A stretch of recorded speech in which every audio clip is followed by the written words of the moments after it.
بسم اللہ الرحمن الرحیم۔ ان آیات میں یہ بتایا گیا کہ ہر شخص کے اندر ایک نفس امارہ ہوتی ہے جو اس کو برائیوں کی طرف ابھارتی ہے، اور جب انسان اس پر کنٹرول کر لیتا ہے تو وہ اس کا نفس لوامہ بن جاتا ہے، اور پھر اس پر وہ مسلسل جہاد کرتا ہی رہتا ہے، اپنے نفس کو کنٹرول کرتا رہتا ہے، برائیوں سے روکتا رہتا ہے، تو پھر اس کا وہی نفس مطمئنہ بن جاتا ہے۔ اسی طرح سے یوسف علیہ السلام نے اپنے نفس کو کنٹرول کیا اور اچھائی کی طرف آئے، جس کے خاطر انہیں سزا بھی ملی۔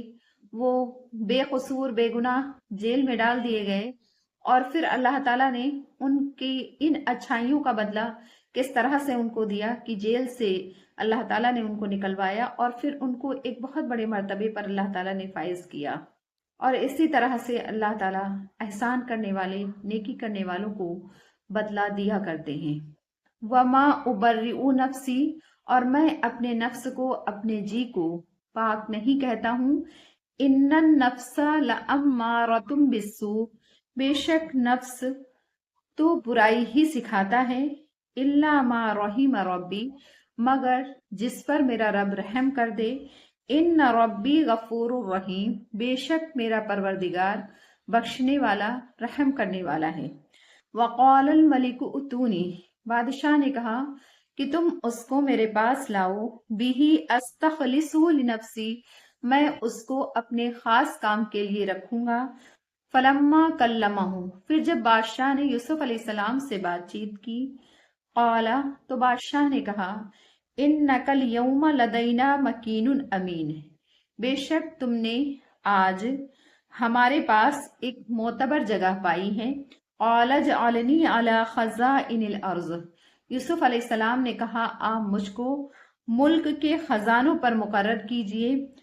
انی حفیظ علیم، میں اچھے سے حفاظت کرنے والا ہوں اور اس کو بہتر طریقے سے میں جاننے والا ہوں۔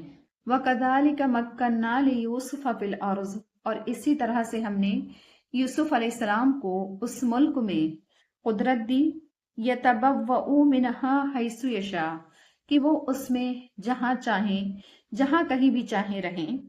نُصِيبُ بِرَحْمَتِنَا مَن نَّشَاءُ، اور ہم جس کو چاہتے ہیں اپنی رحمت پہنچا دیتے ہیں۔ وَلَا نُضِيعُ أَجْرَ الْمُحْسِنِينَ، اور ہم اچھائی کرنے والوں کا بدلہ ضائع نہیں کرتے۔ وَلَا أَجْرُ الْآخِرَةِ خَيْرٌ، اور آخرت کا اجر بہتر ہے۔ لِلَّذِينَ آمَنُوا، جو ایمان لائے، وَكَانُوا يَتَّقُونَ، اور جو اللہ تعالیٰ سے ڈرتے رہیں۔ بادشاہ نے کہا کہ تمہیں اس وقت کیا واقعہ معلوم ہوا، کس بات کی تحقیق ہوئی جب تم نے یوسف علیہ السلام کو اپنے مطلب کے لیے پھسلایا؟ وہ کہنے لگی، خدا کی قسم مجھے اس کی کوئی بھی برائی معلوم نہیں ہے۔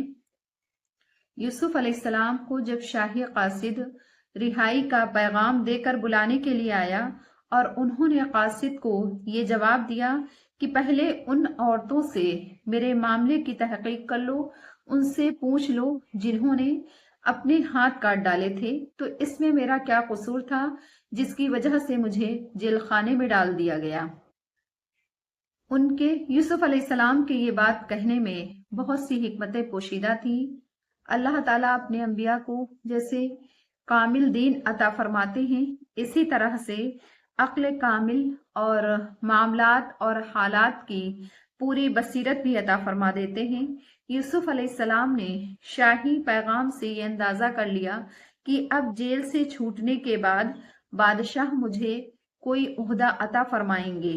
اس وقت عقل مندی کا یہی تقاضا تھا کہ جس چیز کی تہمت ان پر لگائی گئی تھی اور جس کی وجہ سے جیل میں انہیں ڈال دیا گیا تھا، اور اس کی حقیقت بادشاہ اور سب لوگوں پر پوری طرح سے کھل کر کے سامنے آ جائے، اور ان کے اوپر کوئی شک و شبہ لوگوں کا باقی نہ رہے، ورنہ اس کا انجام یہ ہوگا کہ شاہی اعجاز کی وجہ سے لوگوں کی زبانیں تو بند ہو جائیں گی، مگر ان کے دلوں میں یہ خیالات کھٹکتے رہیں گے کہ یہ وہی شخص ہے جس نے اپنے آقا کے ساتھ خیانت کی تھی۔